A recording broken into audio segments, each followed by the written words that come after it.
This is a lojong. This is kind of the world's shortest lojong. This is a 4-verse lojong, 4-sentence lojong on how to run a car bomb into your self-charging. The root verses from what they call the freedom from the 4 attachments. This, by the way, I didn't put the author. I should have put the author. I'll write it down. This author is Sachin Kunga Ninpo. And he lived 1092. Is that the karate guys next door? 1158. And as you'll see from reading you can see the four main verses there in bold here. But the setup is that this guy Sachin had an encounter of the third kind, had a close encounter of the third kind with a Buddha named Manjushri. Manjushri is the Buddha of wisdom. And so you'll see in the setup there, when he was 12 years old, he spent 6 months in deep practice, in a deep retreat, in order to reach the realized one, Manjushri. This word reach, this verb reach, has 2 connotations.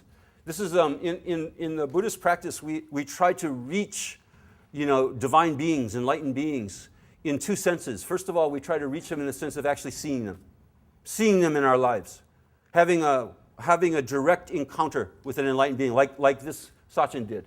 So, when you have a direct encounter with an enlightened being, and they start talking to you directly, you tend to listen better.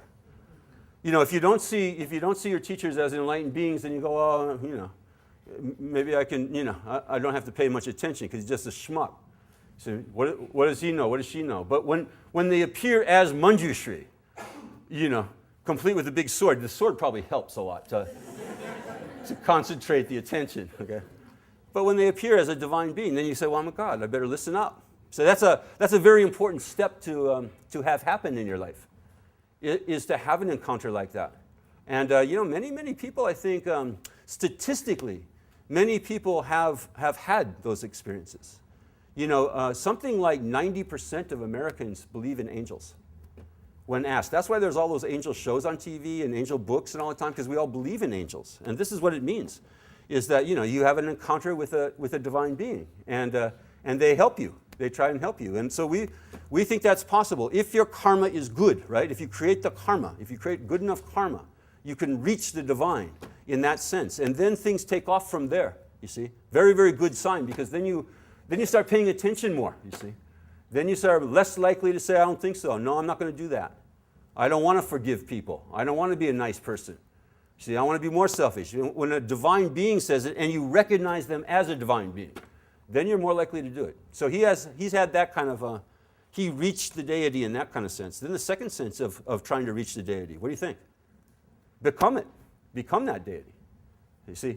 So in our tradition, as well as in many other traditions, I think you can find some version of this in every tradition. The goal is not to know God or to be best friends with God or to hang out with God, but to be God, to become God, to perfect yourself so that you are God. And we're not accustomed to hearing that in the West, but there are traditions in Christianity and Judaism and Islam that believe that that's the goal, you see. The Sufi tradition in Islam, the Kabbalah in Judaism, and the mystic traditions in Christianity has always held out that as the goal, to be God, not just to get near to God or something like that. But then there was this kind of backlash in the church or something, and they started putting people to death for saying that kind of thing. In the Middle Ages, if you really wanted to kind of be sure that you'd get cooked at the stake, you could go around saying, I am God. They say, where's the firewood,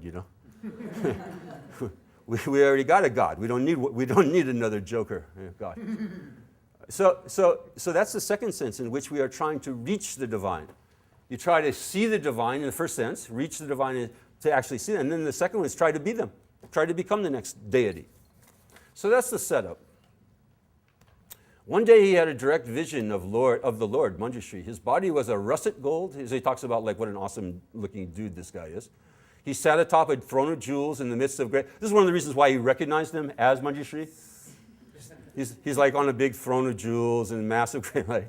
You know, because otherwise if he just came as a regular person, you see, then we go, oh, that couldn't be Manjushri. That couldn't be a divine being. He doesn't look like a Terry Gilliam cartoon figure of God. You know, like in Monty Python, where God appeared on the horizon and he's like takes up half the sky. I am God, you know. And we go, I've never seen a God like that. So I guess the divine doesn't appear because it doesn't appear like a Terry Gilliam cartoon. So is it possible that the divine is limited in the way that they can come? Do they like check the divine's papers at the outer limits of the atmosphere or something like that and say, no, you have to look different. You don't look like divine enough. You don't look like Terry Gilliam cartoon enough, you see? Could the divine appear in regular human form? Could God be one of us? Like, what was that song? Prince song or something? Joan Osborne? I think Prince wrote it. Is that right? No.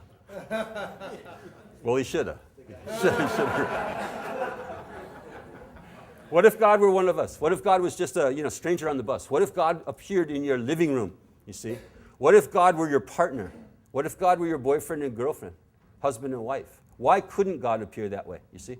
Why couldn't the divine take on that intimate, close form? And that's kind of an awesome thought. That should make you go, a little bit.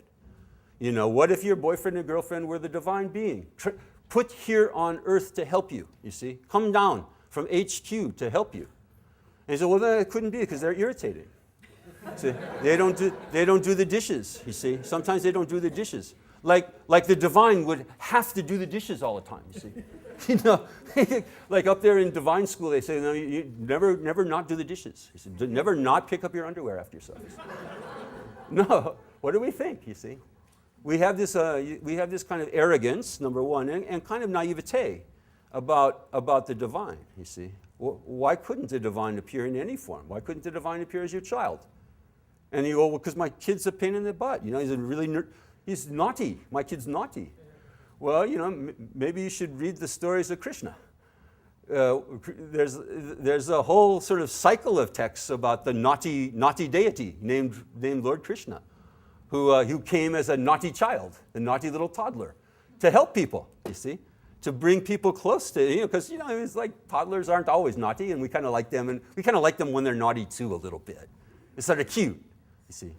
No, and it brings out these kinds of human emotions, these strong attachments that we have. So anyway, there's all kinds of ways that the divine can appear, potentially, if you have eyes to see, you see. No divine will ever appear if you don't believe the divine can appear. See, if you rule it out as a possibility, then of course the divine will never appear, right? No less of a person than Albert Einstein said there's two ways to live your life. You can live your life as if nothing is a miracle, or you can live your life as if everything were a miracle. Which one's cooler? Door number 2 is right, says Grant. See, door number 2, way more interesting. See, way more interesting way to live. It's just like, kind of assume that magic is happening. Assume it, you see, open the door for it, and then you start to see it. Then you say, oh, look at that billboard. Oh my God. Look at the message I'm getting from that billboard, you see. Then the world around you starts to appear as a set of divine messages. And the people around you appear as divine emissaries, you see, trying to help you learn things like patience. Learn things like do the dishes yourself once in a while, you see. Don't expect somebody else to do the dishes for you all the time. Trying to teach you stuff like that all the time, right? It could be that way. See, this would be how you could really start making some progress in your life, is to just assume that you're being taught all the time. You don't just come to Mahasuka Center for a couple hours and get a teaching. It could be happening all day long.